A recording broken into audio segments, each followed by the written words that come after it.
Hello my dear students, welcome to my YouTube channel. This is Ravindra Kumar. तो आज हम लोग इस वीडियो में इंग्लिश स्पोकन का बहुत ही मज़ेदार, जानदार, शानदार टॉपिक पढ़ने वाले स्टूडेंट। आपने शायद थंबनेल में देख ही लिया होगा कि आज के वीडियो में किस तरह के हम लोग अंग्रेजी बोलने के लिए सीखने वाले हैं। तो जैसे मैं कुछ आपको पहले एग्जाम्पल बताता हूँ, फिर उसके बाद हम लोग सीखेंगे इस वीडियो में कि उस हिंदी वाक्य को अंग्रेजी में कैसे बोले, किस तरह से इसका प्रोसेस है, इसका रूल क्या है, इसकी पहचान क्या है, इसकी आइडेंटिफिकेशन क्या है। तो जैसे मैं बोलता हूँ, हम लोग बचपन में क्रिकेट खेला करते थे, तुम स्कूल जाया करती थी, वे लोग बाजार जाया करते थे, हम लोग खाना पकाया करते थे, तुम लड़ाई किया करते थे, क्या वे लोग सुबह में दौड़ा करते थे। तो आपने देखा स्टूडेंट कि हम जो वाक्य बोल रहे हैं उससे ये पता चल रहा है कि ऐसा कोई काम जो भूतकाल में यानी पास्ट टाइम में बार बार हुआ करता था, उसी चीज को हम याद कर रहे हैं और बता रहे हैं। तो ऐसे वाक्य को अंग्रेजी में कैसे बोले, तो देखिए बोर्ड पे, बिना समय गवाए स्टार्ट करते हैं। यहां पे देखिए टॉपिक है आज का use of use to. Use to, used to, use नहीं, यूज्ड टू या यूज टू बी। अब दोनों में समझ में आएगा कि यूज टू कब लगाएंगे और यूज्ड टू बी कब लगाएंगे। अगर यूज क्रिया रहेगा वाक्य में तो आपको यूज टू लगाना है ओनली, अगर क्रिया नहीं रहेगा तो आपको यूज्ड टू बी और उसके बाद आपको क्रिया नहीं, नॉन या एडजेक्टिव रहेगा। तो देखिए यूज टू का मतलब होता है, अगर बात करें हिंदी में, तो ता था, ती थी, ते थे इत्यादि। जैसे हमने अभी बोला कि हम लोग बचपन में स्कूल जाया करते थे, वे लोग बचपन में नदी में नहाया करते थे। तो आप देख रहे हैं कि जो भी वाक्य बोल रहे हैं वो कहीं ना कहीं भूतकाल में बार बार रिपीट होता था, उस चीज को अभी बता रहे हैं। और बोलने के दौरान लास्ट में आपको क्या आ रहा है, जिस हिंदी वाक्य क्रिया के अंत में ता था, ती थी, ते थे, इस टाइप के आपको दिख रहा है। तो पहचानने आई होप आपको आ गया होगा। अब देखिए रूल। रूल मतलब स्ट्रक्चर, बनावट, फॉर्मूला क्या है इसकी। तो देखिए सब्जेक्ट प्लस यूज्ड टू या फिर यूज्ड टू बी, दोनों में से कोई एक लगेगा। अभी जस्ट आपको सेंटेंस में पता चलेगा कि कहां पे यूज्ड टू लगाना है और कहां पे यूज्ड टू बी लगाना है। उसके बाद वर्ब की फर्स्ट फॉर्म या फिर नॉन या एडजेक्टिव, इस तरह के वाक्य हम लोग पहले भी पढ़ चुके हैं। नॉन का कहने का मतलब है वाक्य में आपको कोई संज्ञा आएगा या किसी की विशेषता बताएगा। तो यहां पे देखिए नोट में हमने यहां पे लिख रखा है, नोट ध्यान दीजिएगा, ऐसी घटनाएं या फिर ऐसी फेनोमेना या ऐसी घटनाएं जो पास्ट टाइम में यानी भूतकाल में बार बार होती थी या बार बार दोहराया जाता था। इस तरह के टॉपिक आज का पढ़ने का है। अब देखिए आपको एग्जाम्पल से बहुत ज्यादा बेटर समझ में आएगा। एग्जाम्पल नंबर 1 में देखिए, वह गीत गाया करती थी। वह गीत गाया करती थी मतलब वो एक बार गीत नहीं गाई होगी सो आप बोल रहे हैं वो बार बार गीत गाया करती थी, तभी आप इस बात को बोल रहे हैं कि वह गीत गाया करती थी। तो कैसे बनेगा, वह का अंग्रेजी यहाँ पे क्या हो जाएगा सर, शी हो जाएगा। शी के साथ आपको यहाँ पे देखना है कि गीत गाना क्या है, क्रिया है, इसमें मेन वर्ब है, कोई काम हो रहा है, तो बी इसमें नहीं लगेगा यूज टू के बाद। ये जो बी बता रहे हैं ये बी ई वाला। तो she used to sing a song. अब यहां पे यूज में डी लग रहा है, क्यों सर, क्योंकि हम लोगों ने जब सिंपल पास्ट टेंस पढ़ा था तो याद कीजिए कि वहां पे जो स्ट्रक्चर था या बनाने का नियम जो था वो क्या था sir, subject plus V2 plus object. याद आ गया आपको।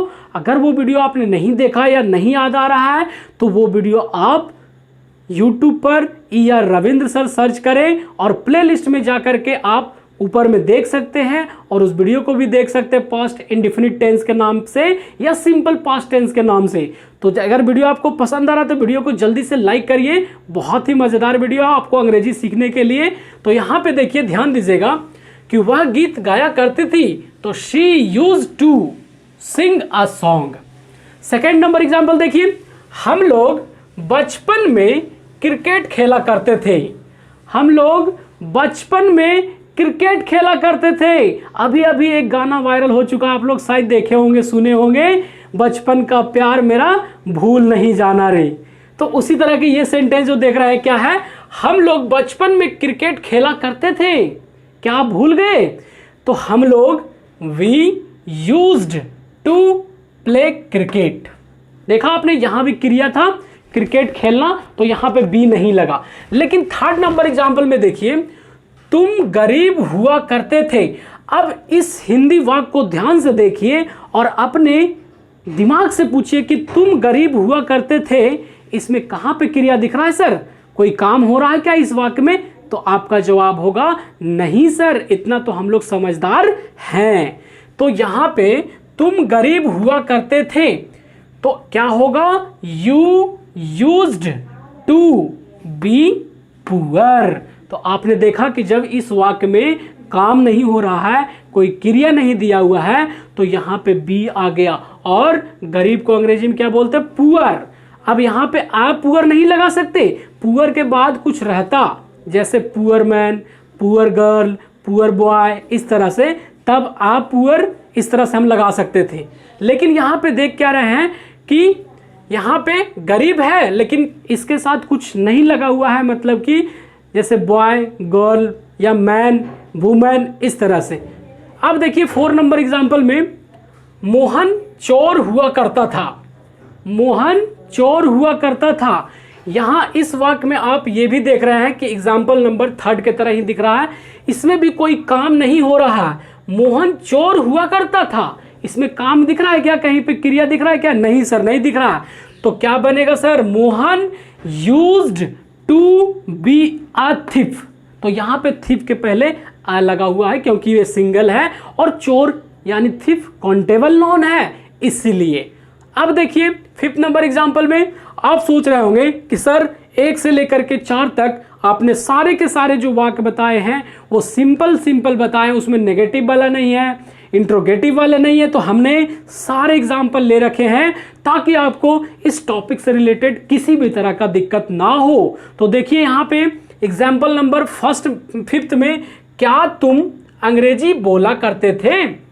क्या तुम अंग्रेजी बोला करते थे? तो यहां पे क्या तुम जब आ गया तो डिड पहले आ जाएगा, डिड यू, और यहां पे यूज में डी हट जाएगा, यूज्ड नहीं होगा। क्यों सर? जब हम लोग सिंपल पास्ट टेंस पढ़े थे तो वहां पे आपने बताया था कि जब रूल की बात करें, बनाने के नियम की बात करें, तो जो नेगेटिव सेंटेंस या इंट्रोगेटिव सेंटेंस या फिर WH सेंटेंस जब बनाते थे तो उसमें डिड लग जाता था, या व्हाट या वाई या व्हेन या इस तरह के कुछ भी, तो वहां पे फर्स्ट फॉर्म बदल जाता था। जैसे मैं आपको बोलता हूं, क्या मैं स्कूल जाता था? तो did I go to school. तो यहां पे देखा, जाना का अंग्रेजी गो लगाया हमने, वेंट नहीं लगाया। क्यों सर? क्योंकि जो हमने वाक्य बोला है वो सिंपल सेंटेंस नहीं है, अफर्मेटिव सेंटेंस नहीं है। अफर्मेटिव में आपको वर्ब की सेकेंड फॉर्म लगाना है। अफर्मेटिव कहने का मतलब क्या हुआ? जिस वाक्य में आपको नहीं होना चाहिए, क्या, क्यों, कैसे, कब, ये नहीं होना चाहिए। सिंपल पॉजिटिव सेंटेंस को हम साथ में V2 लगाएंगे, बाकी सभी से के साथ V1 लगाएंगे। तो इसलिए यहां पे डिड यू, यूज्ड में डी हट गया, यूज टू स्पीक इंग्लिश। और क्वेश्चन मार्क देखिए, अगर आप लिख रहे हैं कहीं पे तो जरूरी है हिंदी वाक्य में भी आपको प्रश्नवाचक का चिन्ह लगाना है और अंग्रेजी में आपको क्वेश्चन मार्क का चिन्ह लगाना है। आई होप आपको समझ में आ रहा होगा। अब देखिए नेक्स्ट एग्जांपल, वे लोग क्रिकेट खेला करते थे। वे लोग क्रिकेट खेला करते थे। आपने अक्सर देखा होगा कि हम लोग जब कोई चीज बचपन का याद करते हैं और इसी तरह से बोलते हैं, अरे पता है हम लोग बचपन में यहाँ पे क्रिकेट खेला करते थे, हम लोग बचपन में इसी रोड से स्कूल जाया करते थे। तो इस तरह के वाक्य अगर रहेगा तो कैसे बनाए, तो वे लोग क्रिकेट खेला करते थे, they used to play cricket. Next देखिए, मेरे पापा किसान हुआ करते थे, मेरे पापा किसान हुआ करते थे। हो सकता है कि आपके पापा अभी कुछ डॉक्टर हो, इंजीनियर हो, नेता हो, आज से 10 साल पहले वो किसान हुआ करते थे, इसलिए आप बोल रहे हैं मतलब पास्ट में ऐसा हुआ करता था। तो अंग्रेजी कैसे बनेगा, मेरे पापा किसान हुआ करते थे, my father used to be a farmer. Farmer के पहले आपको आ लगाना है, और आपने देखा कि मेरे पापा किसान हुआ करते थे, इसमें आपको कहीं भी क्रिया नहीं दिख रहा, कोई भी काम इसमें नहीं हो रहा, इसीलिए यहां पे यूज टू के बाद बी भी आ गया है। आई होप आपको समझ में आ रहा होगा। नेक्स्ट एग्जांपल देखिए, वह रोज खाना नहीं पकाया करती थी। अब हमने एक नेगेटिव सेंटेंस भी ले लिया है ताकि आपके मन में कोई भी तरह का सवाल उत्पन्न ना हो। तो देखिए, वह रोज खाना नहीं पकाया करती थी, तो वह का अंग्रेजी यहां पे क्या होगा, शी होगा। तो शी डिड नॉट, अब देखिए डिड नॉट लगने के कारण यूज में डी हट गया, यूज्ड नहीं हो करके यूज टू, खाना पकाना, कुक फूड, और रोज, रोज का अंग्रेजी लास्ट में आप लगा दीजिए एवरीडे। आई होप ये सारे एग्जाम्पल देखने के बाद आपके सारे डाउट क्लियर हो गए होंगे और मजा आ गया होगा वीडियो देख के। तो वीडियो को जल्दी से लाइक कर दीजिए और कमेंट करके बताइए कि ये वीडियो आपको कैसा लग रहा है, देखने में अंग्रेजी सीखने के लायक है या नहीं।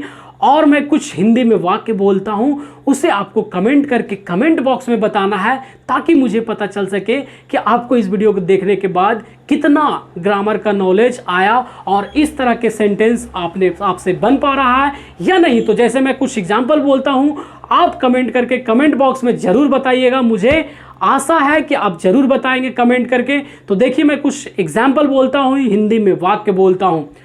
तुम स्कूल नहीं जाया करते थे, वह बचपन में फुटबॉल खेला करती थी, वे लोग बचपन में कॉलेज जाया करते थे, हम लोग बचपन में बाट चूट कर खाना खाया करते थे।